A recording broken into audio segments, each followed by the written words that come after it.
Rais William Ruto sasa anasema atawaibisha wale ambao wanashuku uwezo wake wa kutimiza ahadi alizotoa kwa Wakenya.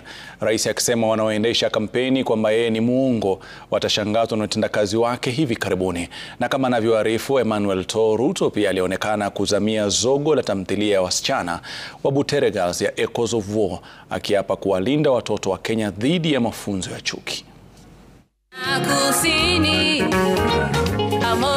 Akizungumza katika eneo bunge la Keyo South, County Elgeyo Marakwet Jumapili, Rais William Ruto aliendelea kujitetea kuhusu madai ya wapinzani wake kwamba ni mchache wa kusema ukweli, akisema atawaduaza wanaomshuku.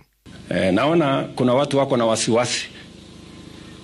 Wale wanasema hiyo amesema ni uongo, hiyo amesema. Mimi nataka niwaeleze hawa watu wanaosema ati yale tunasema haitafanyika, tutawaaibisha. In a very short while tutawashangaza. Rais Ruto akiahidi kutekeleza ahadi zake za kampeni za kabla na baada ya uchaguzi mkuu wa mwaka 2022. We are going to make sure that we acquit ourselves of every commitment we have made. Na mimi si wazimu, I know what I'm doing. So hii maneno yote tutapangana namna hiyo. Rais alionekana kuzungumzia tamthilia tata ya Echoes of War ya aliyekuwa katibu mkuu wa UDA Cleopas Malala, pia akitoa onyo kwa wale wanaosema wanawachochea wanafunzi kupitia kwa mafunzo potovu.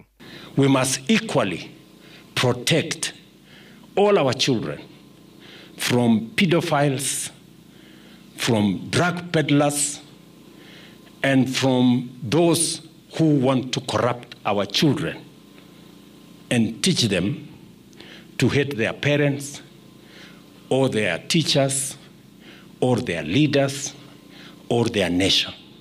We'll give you glory and the honor. Kauli ambazo naibu wake Profesa Kithure Kindiki pia aliunga mkono alipohudhuria ibada katika kaunti ya Narok.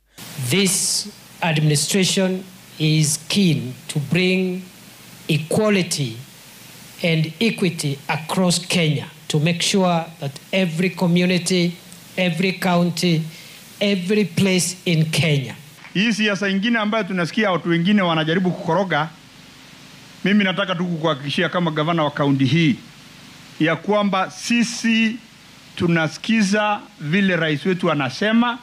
Hiyo mambo ingine wacha hawa wenyewe waseme pali wako, lakini hapa kaunti ya Narok na Rift Valley kwa jumla tuko pamoja na nyinyi. Emmanuel To, runinga ya Citizen.